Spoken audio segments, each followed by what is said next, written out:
All right. All right. Hey, good afternoon, everybody. Grant here again with the Gutter Growth Podcast for you. We're talking safety. This is part 4 of our 6-part series on safety. And I was thinking, who better than to have Noah Lance, who's the director of the RGA, which is the Rain Gutter Association. And I wanted him to just kind of detail to us what exactly the program is, how you can get involved, and what its importance is in serving the industry through safety, because that's kind of how my relationship started with you, Noah. So, hey, thanks for coming on and talking some safety with us. It means a lot. Oh, thank you. Start off, just tell us about the RGA, and we know Tony Cobb's involved with that, and how that got started and what it is now and what you guys have to offer. Sure. Yeah. So the RGA started all the way back in the mid 90s. Tony originally had it called the National Rain Gutter Contractors Association. And at that point, it was more of a marketing platform it turned into a marketing platform for his web design service. So Ross Morgan is his marketing guy over there at All Gutter Systems. Yep. And they started just building websites for gutter guys. As part of the National Rain Gutter Contractors Association, they had a directory, which was kind of just a library of who installed gutters in different parts of the United States. I think because of the directory and some of the content he had on there, especially with it kind of being the early part of the internet, it was actually the number one site in Google if you just searched for gutters. Wow, cool. So too bad he let that go, because it's hard to keep at some point. But I started. So at that point, it kind of just faded a little bit. I mean, All Gutter Systems took off. Underdeck Oasis, kind of the sister company, really started breaking some ground there. So because the NRGCA really didn't have a good monetization strategy behind it, it just kind of faded a little bit at that point. So kind of where it picks back up is I started working for Tony in 2018, like October 2018, I believe. So just kind of got thrown into it right during the busy season. That was a little crazy. Ended up kind of helping develop some software. So did that for a couple of years. Tony kind of found out I was available and reached out to me to kind of relaunch the NRGCA. As part of that, I rebranded it to the Rain Gutter Association, just a little bit shorter, a little bit more consumer facing. I think that's an important element to it. And really, the mission of the Rain Gutter Association is to empower rain gutter contractors through education, learning, and community. So that's kind of what we are all about. A big part of that is safety. Most people who run a gutter company, as you know, Grant, I mean, they come from like a technical background, and it's real easy when the pressure is on to let safety kind of fall to the wayside in favor of getting more done in the heat of the moment. It's important to step back from that and really create a culture of safety to prevent accidents from happening, because accidents don't happen on purpose, right? No one gets on a ladder or a roof with the intention of falling down, but things happen, and they do. And as we've kind of seen recently, the consequences can be really tragic. Yeah, absolutely. So to help with that, we do toolbox safety talks. Every now and then we do a group meeting on safety, and all the other business owners kind of get involved with that. So how can people get a hold of any of that type of the resources that you have or that program? Tell us a little bit about that. I'd love for you listeners that don't already know, I have a real soft spot. And Noah, you get grandfathered in on that, but I know you're just a totally respectable guy. I love it because of my relationship with Tony. He was my boss way back in the 90s. And I've just always just praised his style of running a business as something that was a part of my upbringing in the gutter world 28 years ago. Right. And so I love that you guys have this association, and we kind of linked when I think it was about 2 years ago, right? 2 or 3 years ago, you called me about, hey, do you got any safety stuff going on? And I said, matter of fact, we do. Just had a weird accident where a vehicle was hit by a semi, right? But to that point, I'd love to see people getting involved in all the programs, right? What you don't need just one program. Get involved in all the programs. Get what you need from all of them because they all have a lot to offer. And how do people reach out to you guys to, either become a part of the RGA or you guys have a magazine, right? Or do you have an article, a publication that you put out every month or? So I was writing a newsletter for a little bit. You can see there's a newsletter catalog you can go through where you can see all the past issues and content in there. I wouldn't say it's like a typical newsletter in that the formats can vary quite a bit. So sometimes there's links to resources. Sometimes they're just purely educational and just me talking about like how to use AI was a really popular one. I'm going to do one soon with all the different podcasts the RGA has been featured in, as well as the media that we've been featured in as well. So if you go to the RGA website, just rainguterassociation.org, you can get access to all that content. It's up on there. In terms of safety, you can actually download 3 free safety talks from that website as well. So, and those are really good. You guys absolutely go check those out. And then let's push Noah to do more. We want more from you. Give us more resources. But you know what, guys? People have to come searching for this education, right? Like we can do all the education we want. If people aren't like utilizing it, speaking for myself, as I'm creating a lot of resources right now, it's like, as long as we see people utilizing the resources and implementing them, it's cool to have someone come read it and then just go back. But we really would like to see you guys implementing and using these resources. To that point, Noah, what would you say is like the best way for a company to kind of just dive back into making safety a priority? Have you had those types of conversations with people as of late? And there's a lot of struggle with that. It's weird. Yeah. Again, it's about finding the right marriage between safety and productivity. Yes. So I think the best way to do that is just create the expectation and the culture where safety is prioritized. And that's where like the toolbox talks, again, really do come in. So to further dive into that, every toolbox talk that we have it's not just a lecture. And I think that's a big part of why people kind of groan a little bit, especially as an employee, when you hear safety being talked about, is that it's not relatable. Right. So Tony really wanted to come out ahead of that with these toolbox talks. The way we did that, Grant, and this is how we first talked, right, is I interviewed gutter company owners and interviewed them about like their accidents that had happened, people who had died even. And those stories are all relayed in those toolbox talks. Okay. So instead of just being a lecture about like some abstract concept, I mean, if you're standing in front of a group of employees talking about how somebody died in an accident, and here's how they died while they were installing gutters specifically, suddenly that hits really close to home. Yeah, so it does. I was talking to Michael Wood from Wood & Wood Seamless Gutters. Yes, absolutely. Yeah, last month. And maybe you've heard the same story where he was working on an apartment building. 2 of his employees died due to an electrical accident. I think they hit a ladder or a piece of aluminum up to some wires that weren't covered. And they pretty much died instantly. And that incident has really stuck with him. And you can hear it in his voice when you talk to him about it. And unfortunately, like that could have been easily prevented if they'd simply walked around and looked up. Literally, really all it would have taken to not have it happen. But those employees probably, I don't want to say they weren't aware, but it probably wasn't it obviously wasn't at the forefront of their mind. It wasn't the forefront. Yeah.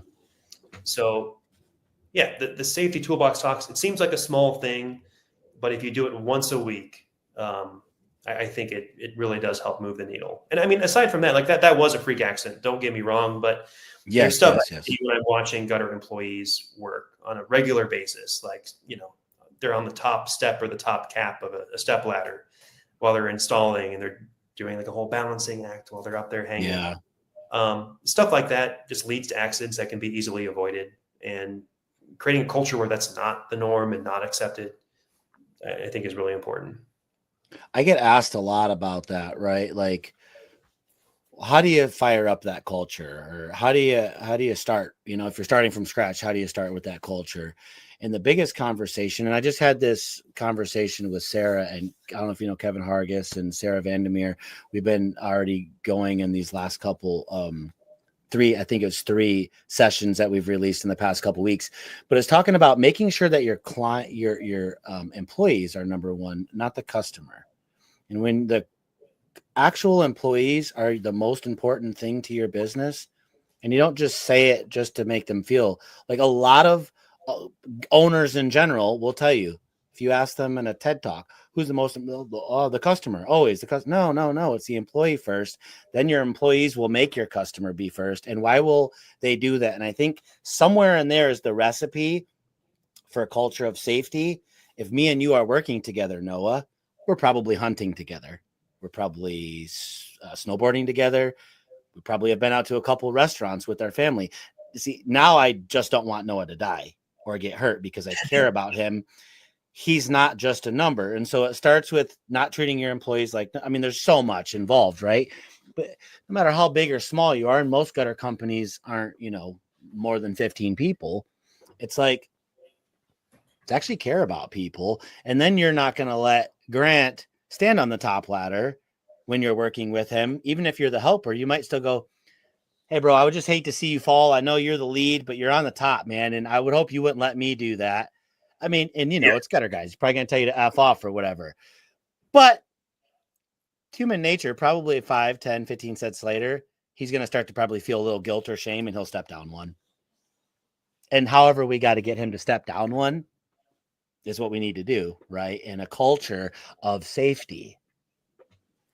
And it takes the owners pulling up on job sites too, when they see crazy stuff, and just calling it out, just saying, hey, man, great job, having record numbers this week, doing it very unsafely. Mm-hmm. And then having those hard conversations about the balance of productivity versus safety. And you can build those into your numbers if you actually know your numbers. I think that's a really important part, is knowing what you expect out of each employee, whether it's per hour, per day, per week, per month, and then combining and pairing them with the right people and setting realistic expectations. Not, you got to go do $32,000 worth of gutters 48 weeks out of the year. No, Right. let's know our numbers, let's know all of our stuff, and that way we can get guys to do safe work and reward them, and they can still live and on having a good paycheck, whatever. And they don't have to just go out there and try to hang 1,000 feet of gutter every day, right? Well, I think there's a bunch that. Do you have any input on that, on like how to create that culture? I mean, is it a meeting a day? Is it once a week? Is it every month? Is it a bonus around safety? Like, what are your thoughts on it? Everybody needs to be educated on the importance of safety in a gutter organization, and that includes sales. So if you're hiring estimators to go out there and they're doing walkarounds, they need to be documenting everything they see on the property that could be a safety hazard, whether that's like, yes, if we're going to be hanging gutter off the side of a balcony or like off the side of a steep hill or something, like what kind of equipment do we need to bring out? Love it. Hazards, right? So it doesn't just begin and end with the installation team. It's something that needs to be done from the sales side too, even if that's as simple as preparing the people for the job ahead of them. What we talk about is adding that JHA, right? Job hazard analysis form, in short form, to the whatever we want to call it, the ending, the pack out of at least the customer, or not the client, the company facing side. So when the installers go out, listen, you have the little checkbox. Is there dog poop?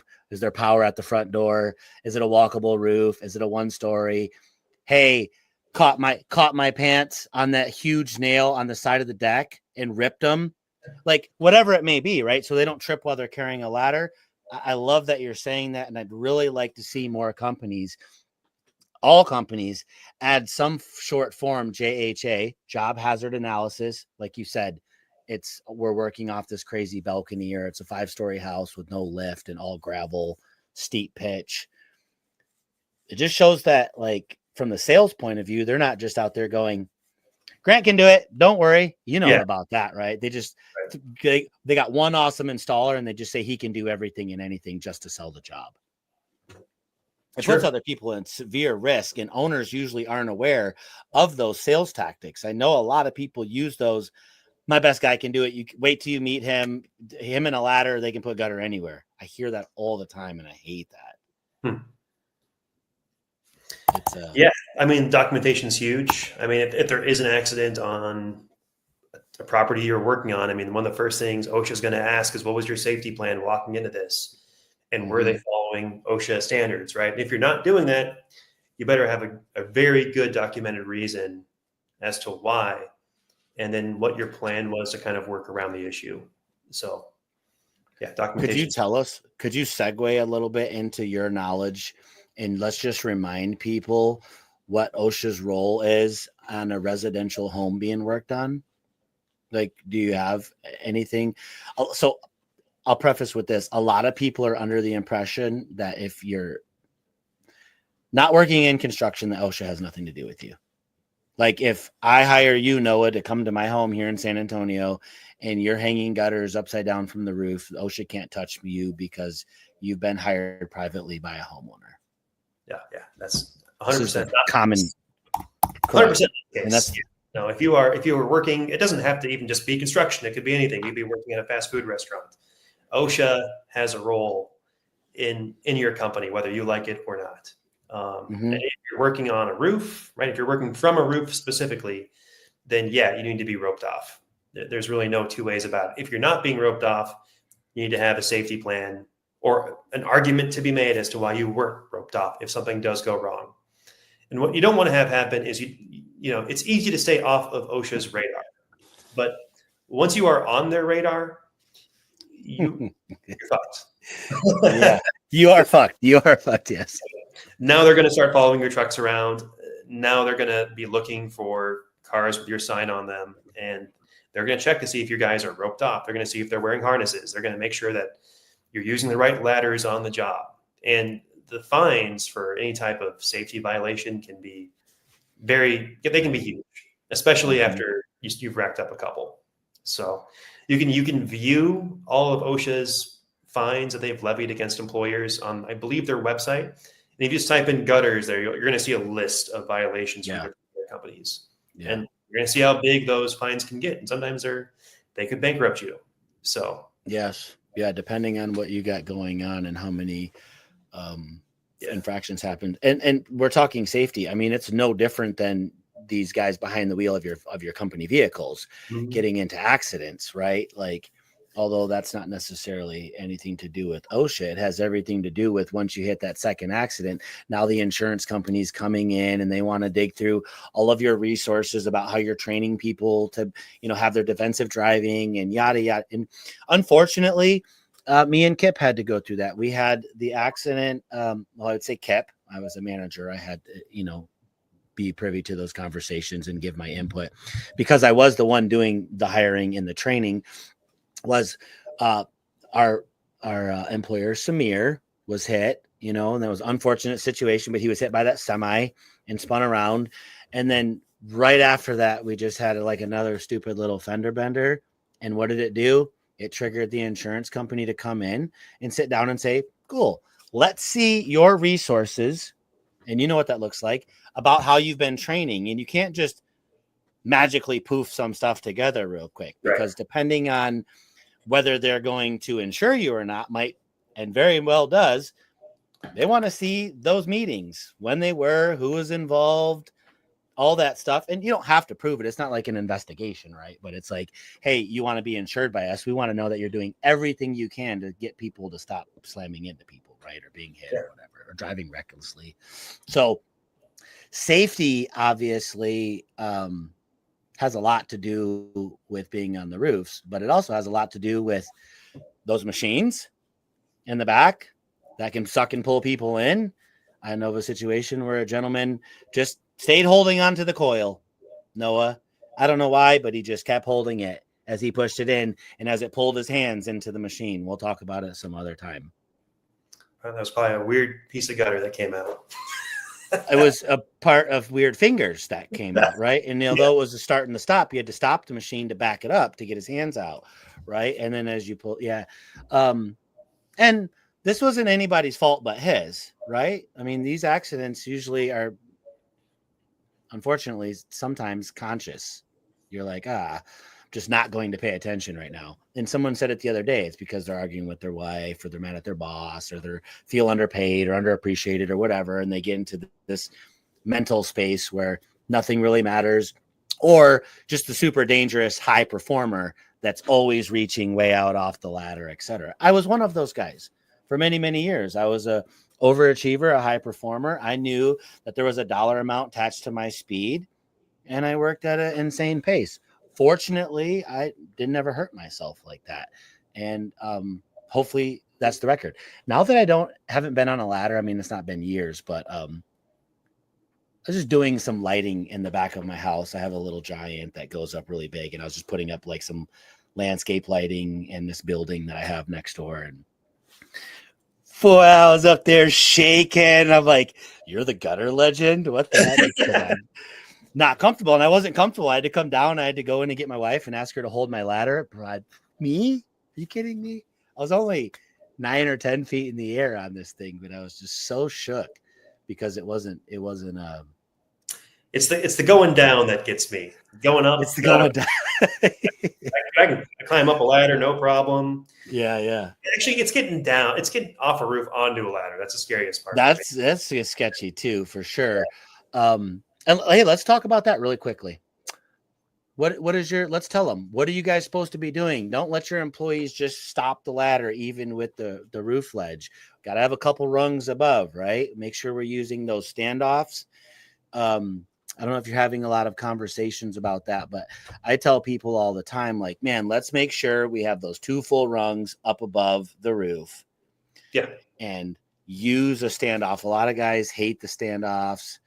I mean, there's just so many inconsistencies in our industry, and I'm appreciative for guys like you. And I know there's other people out there, they're running conventions and holding safety meetings, and just the whole Rain Gutter Association. I know a lot of people that are involved at a high level with that, and those are great companies to work for, and I know they care about their safety. But man, I'd just like to see like everybody using standoffs. It's still wild to me when I see a company using like those 12s and those 16s and those 18 extension ladders with no blue rubber mitts on them. So they're just easy to slide. And they think because now that Werner sells that little soft rubber thing that grips, and I'm like, I don't know. Liability perspective. I mean, that's not a great thing to do. Yeah. It's just so much stuff. Yeah. And so it's like, if you put this into your onboarding, because a lot of people are starting to say, right? I mean, it's different. 15 years ago, you wanted to find an experienced guy, right? Now everybody knows that a lot of the experienced guys have taboo, right? Why aren't you working somewhere since you're so experienced? And they just want to hire the younger guy and train him up, right? So you don't have to fight all these other companies' tricks of the trade. And you just got to slow down and put into your, excuse me, put into your onboarding cost and preparation that there needs to be some safety. What are your thoughts on that? Bringing a new employee in, how much time should you spend training them? I mean, this is just your specific thoughts on this. Yeah, my specific thoughts. I mean, training is an investment, and school's expensive. Yeah. One of the things we do with the Rain Gutter Association is we have certification courses for new employees. Mm-hmm. Kind of pre-first day stuff, crash courses on how gutters are estimated, sold, the different components, how they're put up. So we have several companies using that to great success, like Aho Seamless Gutters, different locations. Yeah. So you can become RGA certified. So you have Chester's got that going on over there. Yeah. Oh yeah. My man, Chester. Yeah. Good job. 30 people in that course over the last year. Let's go, Chester. Way to go. He's a really stand-up guy. I really like that guy. I mean, how long should you invest in training, man? I don't know. Like I think it should continue. Personally, it's continuing. Yeah, I'm probably not the person. Yes, it's a good Tony question though. Yeah. No, for sure. Oh, you know what? Speaking of that, Tony was supposed to be on this call, and he's doing some traveling. And I always do these little spur of the moment things on my podcast, but I'm gonna have to remove him from the art. The cover art now because he's not on our talk. Dang it, Tony, you slid me again, brother. No, I just want to, I really appreciate your time today. I do. I encourage you guys to go look up the Rain Gutter Association.org.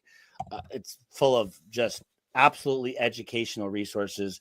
Like Noah was saying, started many, many years ago. This was Tony's dream back when I was working for him, like I said, about 27 years ago. And I remember the safety importance, although Tony was there running the business. I was definitely dealing with the manager at that time. This was 1997, 1998. I was working for Tony. And I always tell him one thing that separated, because after I left Tony's organization, I actually started my own little gutter business there in Grand Rapids. Somebody sold me a machine, and I just was kind of doing referral work. And that got me through like next 2 years of college, right? It was good money. I just paid myself. I did the jobs alone. But I remember feeling really unsafe coming from the company I had just been working at. I think there was someone in between Tony and me going to school. I can't remember how that all played out. But I remember as my career elevated after college in 2022, I came down to Texas, and I was on vacation. I ended up deciding to move down. I met a woman, that whole thing over that year. And the first company I worked for was because there was a massive hailstorm down here in Fort Worth. And there was a crap ton of my work. It was my first time being around a hailstorm. And I'm in my fifth year, I guess, sixth year.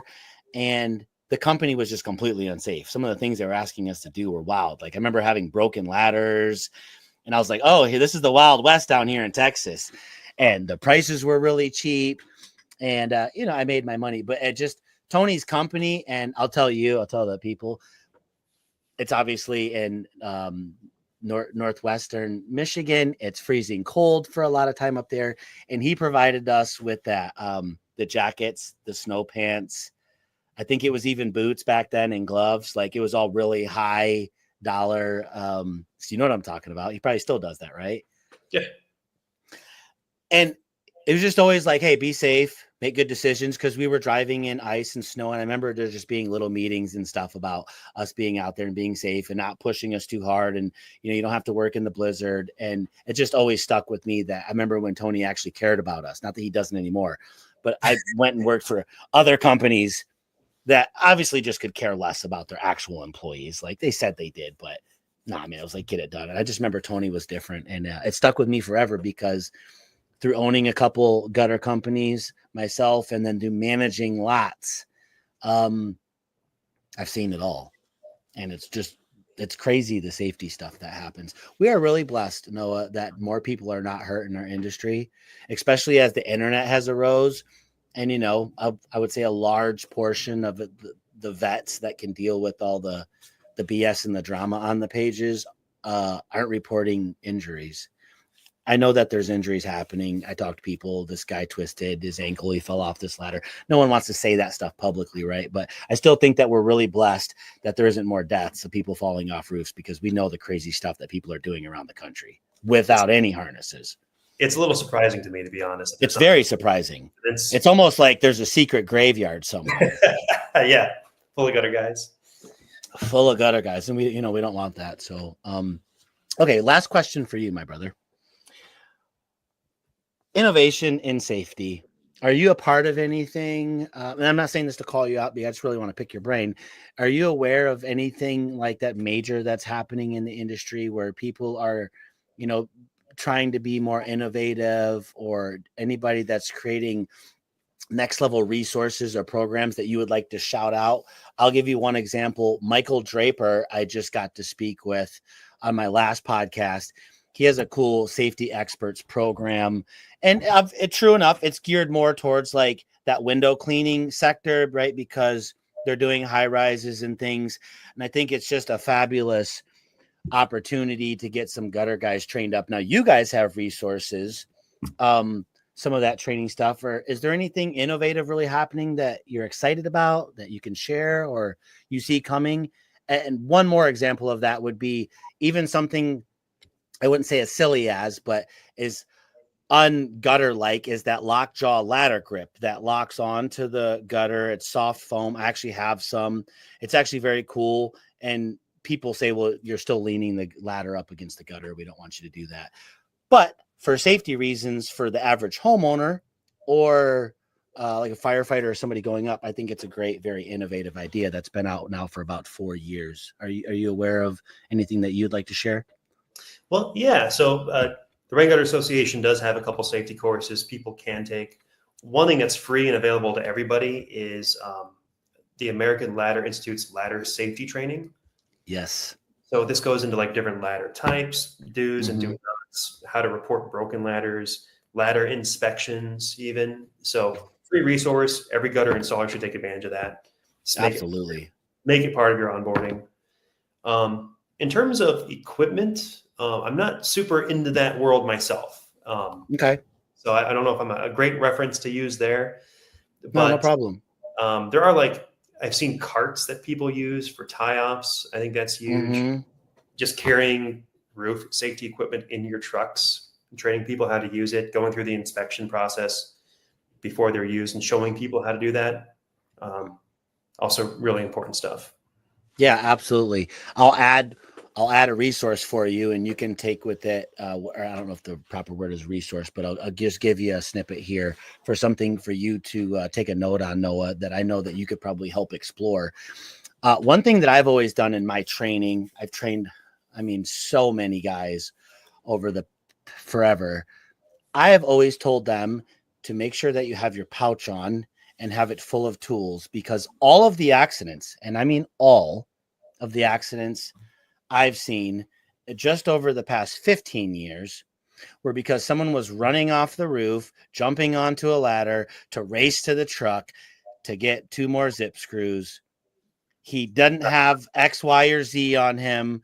Yeah. He calls for something. Someone tells him, screw you. That's why you should have your pouch on. He's the guy that's back and forth to the truck a million times. He's always running. He's always tripping. He's always racing up and down ladders to not miss a beat. And I always see that guy hurt. And so something for you guys to talk about and explore at the RGA is making sure that people keep saying, have a culture of safety. You want to have the generic culture of safety, just grab resources and don't think outside the box. But if you think outside the box of why are people rushing and running around and falling and tripping, these smaller ones, the majority of these people that we don't know about that we were just speaking of that get hurt are absolutely sitting at home on workman's comp because they were running on your job site and tripped and fell off your ladder and then got in cahoots with the lead to say the ladder tipped or something when he was absolutely doing something foolish and there's zero proof of it. And typically he's rushing his ass off to get paid. And you can let him sit there and blood suck you to death on hourly too. That's a whole other conversation. Yeah. But yeah, win-win is when you care.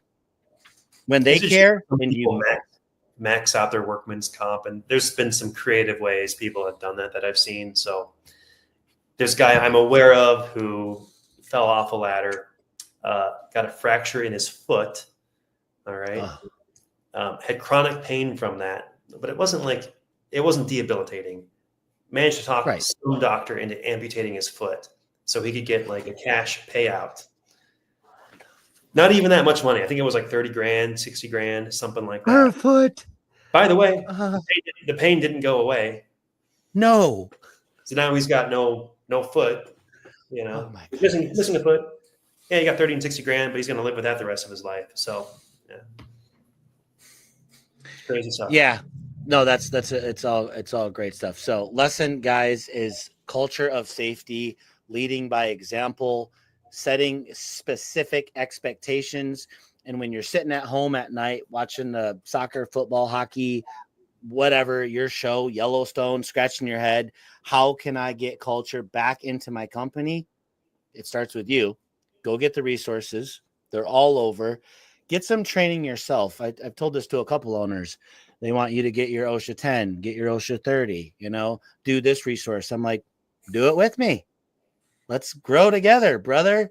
Why wouldn't you want to know what's in there so that you can hold people accountable? But then you've got these employees that have OSHA 10 and 30. You don't have them. And now they are your whole entire culture. I don't love that either. You owners, it sucks, man. Go get it so that you can implement it down and exactly you're speaking the same language. Mr. Lance, I appreciate you. I'd love to have more of these conversations. Hit me up for anything you need. If you want to do another safety story, I've got another one or two that have came recently. And I was thinking maybe we do something on the most recent one. You know, we can have a talk about that. I could be quite frank about it. You know, we lost David Wyatt to an accident. I know that he would want us to continue to talk about how exactly and what happened. I'm prepared to do that. His wife is okay with that happening. And so if you wanted to be a part of that, I would be honored to do that with you. If we wanted to do it with a couple other people or just write an article about it, man, I'll give you some exclusivity to that if you'd like. Because I trust you with the information and the way that you will put the story out. And so that's just a nod to you, brother. No, let's connect on that. All right, definitely. Hey guys, Noah Lance, RGA Association, the Rain Gutter Association.org. Go check them out. Full of very valuable resources. RainGutterAssociation.org. There's no D at the end, just to be clear. Oh, okay, perfect. Yeah. Sorry. No worries. I'll throw it up in the podcast. So, hey, thank you so much for hanging out with me today, man. Let's do it again. And if I don't talk to you soon, man, Merry Christmas, Happy Holidays. Yeah, you as well.